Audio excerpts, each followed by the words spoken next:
दोस्तों, आपका स्वागत है एंजल स्टॉक क्लास में। आज हम लोग एनालिसिस करेंगे जीएसडब्ल्यू इंफ्रा स्टॉक के बारे में। जीएसडब्ल्यू इंफ्रा एक कंस्ट्रक्शन कंपनी है जिसका आईपीओ आज से 2 वीक या 3 वीक पहले ही लॉन्च हुआ है और उसके बाद आप देख सकते हैं इस स्टॉक में लगातार तेजी आई है और अच्छा खासा मुनाफा इन्होंने इन्वेस्टर्स को कमा के दिया है। दोस्तों, लेकिन कल स्टॉक में अच्छा खासा करेक्शन हुआ, तो क्या यह स्टॉक में बाइंग पॉइंट बन चुका है या फर्दर आने वाले दिनों में इस स्टॉक में और भी करेक्शन होगा और स्टॉक के प्राइसेस और भी गिरेंगे? इसको एनालिसिस करेंगे। तो चलिए जानते हैं और समझते हैं। दोस्तों, जीएसडब्ल्यू इंफ्रा के अगर ग्राफ को देखें तो आईपीओ के बाद यह लगातार इसमें तेजी है और 4 तारीख को आप देख रहे हैं कि 4 नवंबर को इस स्टॉक में अचानक तेजी आई आईपीओ लॉन्च होने के बाद। उसके बाद थोड़ी सी करेक्शंस हुई और फिर स्टॉक ने जो है लगातार तेजी दिखाया और उसके बाद यह स्टॉक करेक्शंस के साथ आगे बढ़ता रहा और लगातार जो है अप ट्रेंड बनता रहा। इस स्टॉक की एक खास बात यह है कि इस स्टॉक में कंटिन्यूअस तेजी नहीं हुई है, बीच बीच में स्टॉक्स में करेक्शंस आए हैं, जो एक हेल्दी स्टॉक की निशानी होती है।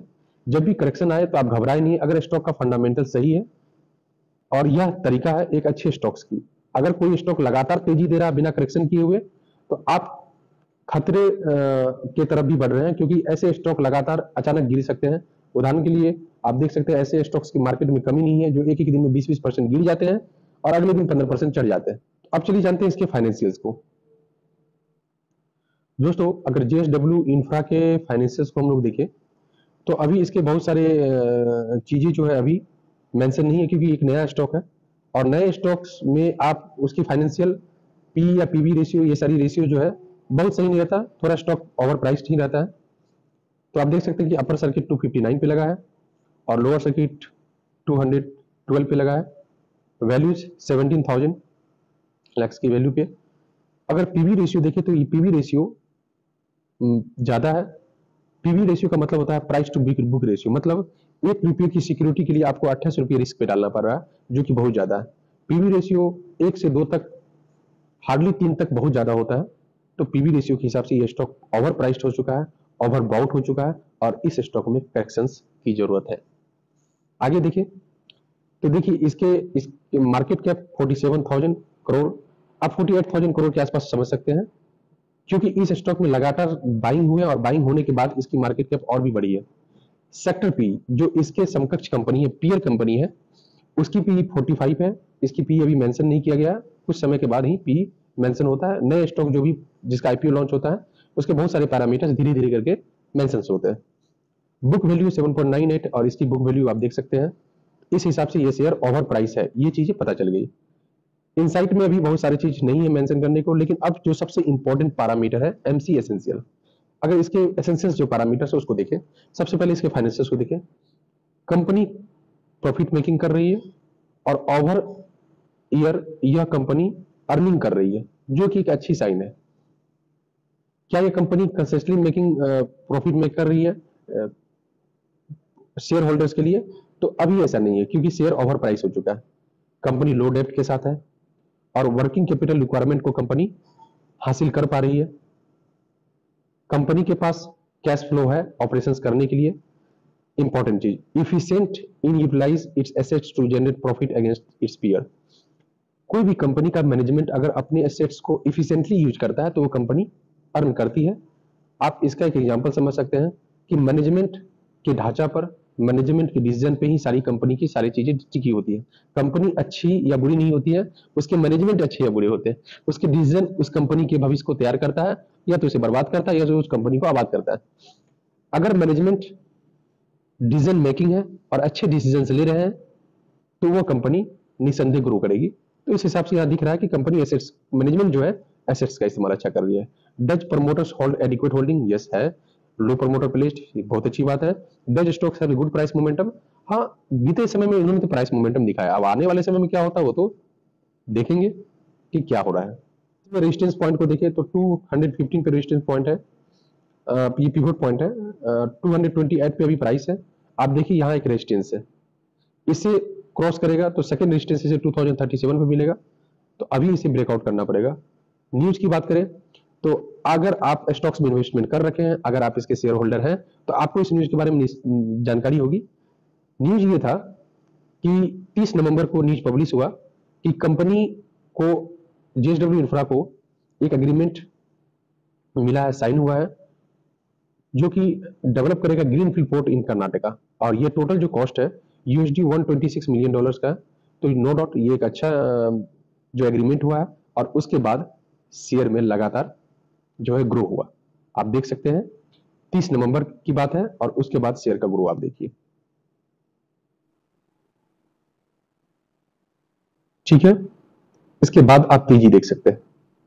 ये जो तेजी दिख रहा है, यह तेजी उसी ड्यूरेशन का है, क्योंकि जब भी कोई शेयर को एक कॉन्ट्रैक्ट मिलता है, कोई कंपनी को कॉन्ट्रैक्ट मिलता है, तो बायर्स का इंटरेस्ट बढ़ता है और बायर्स उसमें इन्वेस्ट करते हैं, उसके शेयर्स को खरीदते हैं, और उसके बाद फिर करेक्शंस भी देखने को मिला।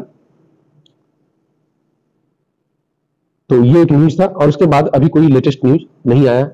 अब इसके हम लोग देखते हैं कि लोगों का क्या व्यूज है इस शेयर को लेकर, थोड़ी सी देखते हैं कि क्या इंटरेस्टिंग बातें लिखी हुई है। JSW infra is a gold mine, their business model is very strong. क्यों नहीं, जेएसडब्ल्यू का बिजनेस मॉडल तो स्ट्रॉन्ग होता ही है, चाहे आप जेएसडब्ल्यू स्टील की बात करें या इसके इंफ्रा की बात करें। Like other general stocks, yes, it's could run up multifold much quicker than of a great opportunity to buy in this corrections. ये लोगों की व्यूज है कि अब बाइंग रेंज बन चुका है और इसे थोड़ी थोड़ी करके खरीदा जा सकता है। अब तोहिद जी ने लिखा है two and stocks like IOC and will give an average 7% dividend annually, so do buy safe stocks like IOC as well। तो इस तरीके की बातें लिखी हुई है। चलिए अब हम लोग इसके रिसर्च कर सकते हैं। तो अभी कोई भी जो रिसर्च टीम है, जो एक्सपर्ट टीम है, जो मार्केट एक्सपर्ट है, उन्होंने इस पर अभी कोई राय अभी राय नहीं दिया है। आने वाले समय में जब स्टॉक्स का परफॉर्मेंस बेहतर होगा तो वो अपनी एक राय बना पाएंगे, एक सहमत बना पाएंगे। डील्स की बात करें तो अभी डील्स को लेकर कुछ चीजें नहीं है सामने। ठीक है, अब इसके फाइनेंशियल्स को समझते हैं, जो सबसे इंपॉर्टेंट चीज है। दोस्तों याद रखिए, अगर आप स्टॉक मार्केट में पैसे लेकर आए हैं तो पैसे ऐसे नहीं आते हैं। पैसे कमाने के लिए बहुत मेहनत करना पड़ता है, और उस पैसे को किसी टिप्स पर, एक यूट्यूब वीडियो देखकर, है ना, उस पर पैसे इन्वेस्ट मत कीजिए। खुद समझिए, जानिए, स्टॉक्स के फाइनेंशियल्स को समझिए, और यह इंटेलिजेंसी डेवलप कीजिए कि आप स्टॉक को खुद एनालिसिस कर पाए कि मुझे इस स्टॉक में इन्वेस्ट करना चाहिए या नहीं करना चाहिए। इसके लिए सबसे पहला जो पैरामीटर है कि फाइनेंशियल्स को समझना और उसे देखना। तो चलिए फाइनेंशियल्स को समझाते हैं। अगर इसके क्वार्टरली रिजल्ट को देखें तो जून 2023 और सितंबर सेल्स फिगर गिरा है, इनकम फिगर लगभग बराबर है, टोटल इनकम में गिरावट थोड़ी सी आई है, नहीं है, लगभग इक्वल बोल सकते हैं। एक्सपेंडिचर ठीक है, एबिटा 123, इंटरेस्ट 90 है, टैक्स 10 है, नेट प्रॉफिट 22 है, जो कि जिसमें गिरावट आई है। इसलिए इस स्टॉक्स में करेक्शन हो रहा है, क्योंकि नेट प्रॉफिट में गिरावट आई है। अगर इसके बैलेंस शीट को देखें,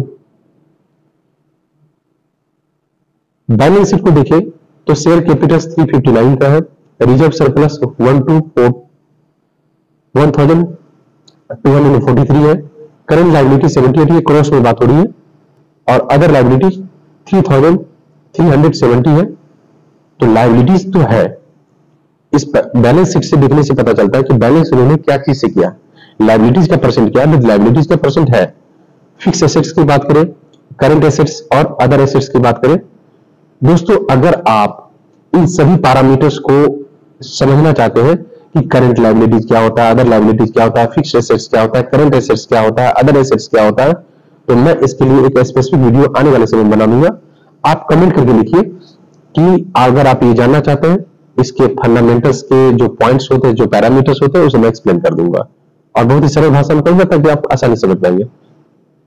कंटीजेंट लायबिलिटी जो है, कोई भी कंपनी को थोड़ी बहुत लीगलिटीज, कुछ न कुछ इश्यूज चलते रहते हैं, और वो 71 है, तो वो ठीक है, ये तो नॉर्मल सी बात है। अब देखिए कैश फ्लो की बात कीजिए, तो कैश फ्लो के लिए ज्यादा पैरामीटर्स नहीं है, मार्च का पैरामीटर्स है, इसलिए इस पैरामीटर्स को अभी हम लोग उतनी तवज्जो नहीं देंगे। अब आइए फाइनेंशियल रेशियो में earning per share. Earning per share क्या होना चाहिए, ज्यादा होना चाहिए कि अगर अर्निंग पर शेयर तो ज्यादा होना चाहिए, कम है मतलब शेयर ओवर प्राइस्ड है। देखिए पैरामीटर सब कुछ बोल देता है, आपको बस उसको समझने की जरूरत है। और वो चीख चीख कर बोलता है कि ये शेयर कैसा है, नहीं है। अगर आप उसे नजरअंदाज करते हैं तो फिर उसके साथ दुर्घटना होती है। डायल्यूटेड ईपीएस की बात करें 0.36 है, बुक वैल्यू 8.9 है, महंगा है। डिविडेंड पर शेयर अभी नहीं है, फेस वैल्यू 2 है, ग्रॉस प्रॉफिट मार्जिन 96 है, ऑपरेटिंग मार्जिन 96 है, नेट प्रॉफिट मार्जिन ठीक है। आरओसी कम है, रिटर्न ऑन, अगर आरओसी की बात करें तो ये कम है और ज्यादा होना चाहिए। करंट रेशियो और क्विक रेशियो की बात करें, डेट टू इक्विटी इंपॉर्टेंट है। ये डेट टू इक्विटी रेशियो जो है कि एक कंपनी पे कर्ज और कंपनी के पास पैसा, इस दोनों का रेशियो क्या होना चाहिए, हमेशा कम होना चाहिए। 2 सही है, जस्टिफाइड है। 2 से ज्यादा होता तो कंपनी के शेयर्स को और महंगा माना जाता। ठीक है, टर्नओवर ये है और 3 ईयर ये है। प्राइस टू अर्निंग रेशियो अभी मेंशन नहीं है, प्राइस टू बुक वैल्यू इसमें मेंशन नहीं है, लेकिन प्राइस टू बुक वैल्यू आ चुका है जो कि ज्यादा है। शेयर होल्डिंग्स की बात करें तो कोई भी स्टॉक्स जो होते हैं या शेयर्स होते हैं या इक्विटीज होते हैं, उसमें इन्वेस्टर्स होते हैं। और इन्वेस्टर्स कौन कौन से होते हैं, प्रमोटर्स होते हैं, फॉरेन इंस्टीट्यूशनल इन्वेस्टर्स होते हैं, ठीक ना, क्वालिफाइड इंस्टीट्यूशनल इन्वेस्टर्स होते हैं, तो और उसके बाद रिटेलर्स होते हैं, पब्लिक्स होते हैं, ये अदर शेयर्स भी है। तो इसमें सभी का रेशियो है जिसमें प्रमोटर्स जो है अपना पोजीशन स्ट्रांगली बनाया हुआ है, जो कि एक स्ट्रांग इंडिकेशन है। आप देख सकते हैं कि प्रमोटर्स जो है यह सबसे ज्यादा प्रमोटर्स का परसेंटेज है इस शेयर में 85.61। प्रमोटर्स अगर अपनी होल्डिंग को कम करता है तो इसका मतलब कुछ ना कुछ घोटाला है। अब इसके पीएस कंपनी की बात करें तो बहुत सारे पीएस कंपनी आप इसमें ही देखकर उससे कंपेरिजन कर सकते हैं। तो दोस्तों टोटल अगर फाइनेंशियल एनालिसिस की बात करें तो स्टॉक ओवर प्राइस हो चुका है क्योंकि इसका पी/बी रेशियो ज्यादा है, ठीक है, डेट टू इक्विटी रेशियो भी सही नहीं है। तो इस स्टॉक्स में करेक्शंस होने की संभावना है। थोड़े से करेक्शंस और हो जाए तो स्टॉक थोड़ा और हेल्दी माना जाएगा, लेकिन मार्केट के मूड पे है, बायर्स के इंटरेस्ट पे है। कभी कभी एफआईज अचानक पैसा डालने लगते हैं और चीजें जो है जहां तक करेक्ट होनी चाहिए उससे पहले ही ग्राफ बनाकर वो ऊपर चला जाता है। लेकिन अगर थियोरेटिकली बात करें, on behalf of fundamental aspects पर बात करें, तो इस स्टॉक्स में थोड़े करेक्शंस की और गुंजाइश है, थोड़े करेक्शंस के लिए वेट कर सकते हैं। तो मैं करेक्शंस का वेट करूंगा, आपकी क्या राय है आप हमें बताइए। और इस वीडियो को देखने से अगर आपको जानकारी मिली तो आप हमारे चैनल एंजल स्टॉक क्लास को सब्सक्राइब कर लीजिए और बेल आइकन के बटन को जरूर क्लिक कीजिए, इससे आपको नोटिफिकेशंस मिलेगा। और कमेंट जरूर कीजिए कि आपको ये वीडियो कैसा लगा, और कुछ और भी चीज जानना चाहते हैं तो उसे आप कमेंट में लिखिए, मैं उसी पर वीडियो बनाऊंगा। Thank you for watching this video. और शेयर मार्केट में, स्टॉक मार्केट में आपकी तरक्की हो, आप और भी ज्यादा प्रॉफिट कमाएं, यही कामना करता हूं। Thank you.